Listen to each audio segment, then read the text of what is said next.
সমগ্ৰ গুৱাহাটীবাসী ৰাইজৰ আমি অহা ৩১ মাৰ্চলৈকে তেওঁলোকৰ যি আমাৰ সম্পত্তি কৰ আছে বা হোল্ডিং নম্বৰৰ টেক্স আছে সেই টেক্স আমি সংগ্ৰহ কৰি আছোঁ। বহুতো সদাশয় ব্যক্তি আমাৰ আহ্বান মৰ্মে তেওঁলোকৰ যি কৰ সুন্দৰভাৱে দি আছে তেখেতক আমি ধন্যবাদ জ্ঞাপন কৰিছোঁ। আৰু এই কৰ সংগ্ৰহ কৰি থকাৰ সময়তে আমাৰ কিছু ব্যক্তিৰ আমাৰ লগত যোগাযোগ হৈছিল। তেওঁলোকে কৈছিলে যে তেওঁলোকে বিভিন্ন কাৰণত কাৰোবাৰ শাৰীৰিক অসুস্থতাৰ কাৰণে বা কোনোবা গুৱাহাটীৰ পৰা বাহিৰত থকাৰ কাৰণে বা কাৰোবাৰ পঢ়া শুনাৰ ক্ষেত্ৰতে হওক যে এই GMC ক'ৰটো প্ৰায় 7 বছৰ 8 বছৰ দিব পৰা নাই। আৰু বহুতে কোনোবা গৃহস্থ ঢুকোৱাৰ পিছত বা দেউতাক মাক ঢুকোৱাৰ পিছত তেওঁলোকে গম নাপায় যে কেনেধৰণৰ কৰ দিব লাগে। তো সেইকাৰণে আমি এটা সিদ্ধান্ত গ্ৰহণ কৰিছোঁ আজি যে যিসকলৰ 3 বছৰতকৈ অধিক বাকায়া আছে বা দিবলগীয়া আছে তেওঁলোকৰ যিখিনি পইচা হৈছে সৰ্বমুঠ সেই সৰ্বমুঠৰ পৰা 50% যি কৰ আছে সেই কৰ অহা 29, 30, 31 মাৰ্চৰ ভিতৰলৈ তেওঁলোকে 50% কৰ আমাৰ ইয়াতে দিব পাৰিব প্ৰথম কিস্তি হিচাপে। আৰু দ্বিতীয় কিস্তি অহা জুন মাহৰ ভিতৰত 30 জুনৰ ভিতৰত তেওঁলোকে আমাৰ যি পেনাল্টি লয় সেই পেনাল্টিৰ সৈতে তেওঁলোকে জুন মাহৰ ভিতৰত দিব পাৰিব। তো এনেধৰণৰ ব্যৱস্থা কৰাৰ লগে লগে যিসকলৰ অধিক পইচা হৈ আছে, কাৰোবাৰ ধৰক 80,000 হৈ আছে, কাৰোবাৰ ধৰক 1 লাখ টকা হৈ আছে, তো 1 লাখ একেলগে দিয়াটো তেওঁলোকৰ সম্ভৱপৰ নহয়। কেতিয়াবা তেওঁলোকে আধামান দিয়াৰ পিছৰ পৰ্যায়ত তেওঁলোকে আধাটো দিব পাৰে। তো সেইধৰণে এনেধৰণে আমি এটা চিন্তা চৰ্চা কৰিছোঁ যে গুৱাহাটীবাসী ৰাইজৰ যিসকলৰ অনাদায় আছে সেই অনাদায়সমূহ 50% দি হ'লেও পৰৱৰ্তী সময়ত আৰু যদি 50% দি দিয়ে তো নিশ্চয়কৈ গুৱাহাটী পৌৰ নিগমৰো কৰখিনি উঠি যাব।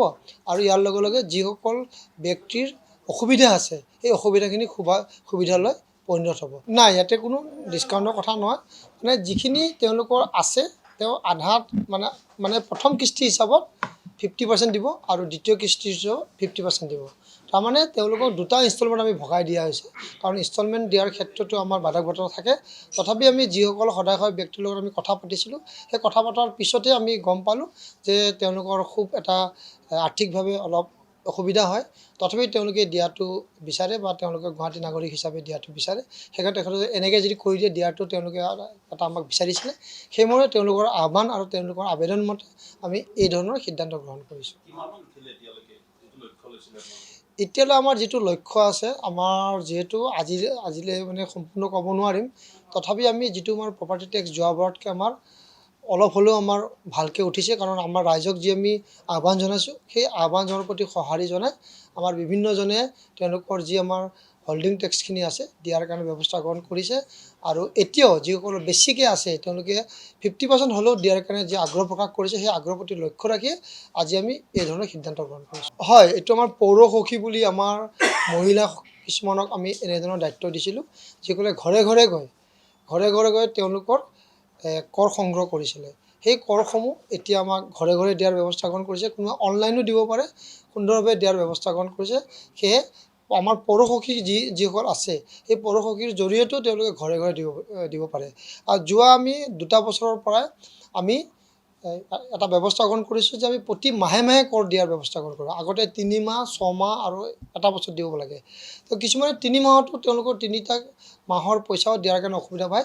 তথাপি আমি মাহে দিয়াৰ কাৰণে ব্যৱস্থা গ্ৰহণ কৰিছোঁ। এতিয়া মাহে দিয়াব পাৰে। সেইটো কৰি দিলে তো নিশ্চয়কৈ তেওঁলোকৰ কৰখিনি কমি থাকিব আৰু নিয়মিত দিয়াৰ কাৰণে ব্যৱস্থা গ্ৰহণ কৰিব। NGO তুলি আছে তেওঁলোকে। আৰু আগন্তুক দিনত আমি NGOসকলৰ ওপৰত আৰু আমি বেলেগ ধৰণৰ এটা আমি চিন্তা চৰ্চা কৰিছোঁ। মাননীয় মন্ত্ৰী মহোদয়ৰ লগত আমাৰ কথা হৈছে।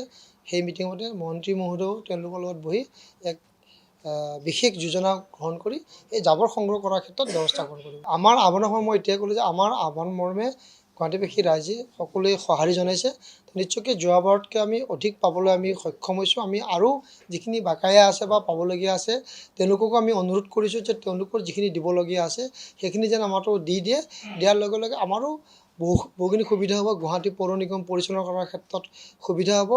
আৰু আমিও যিসকলে একেবাৰে নিদিয়ে তেওঁলোকৰ প্ৰতি গুৱাহাটী পৌৰ নিগমৰ আইনমতে ব্যৱস্থা গ্ৰহণ কৰা হ'ব বুলি আমি আগতেও কৈছোঁ, আজিও কৈছোঁ। সেইটোতো হ'বই। আইনমতে আমি তেখেতৰ প্ৰপাৰ্টি আমি এটাচ কৰিব পাৰোঁ আৰু তেখেতৰ প্ৰপাৰ্টিৰ লগত আমি কি বুলি কয় এইটো এটাচ কৰি আমি মানে গ্ৰহণ কৰিব পাৰোঁ।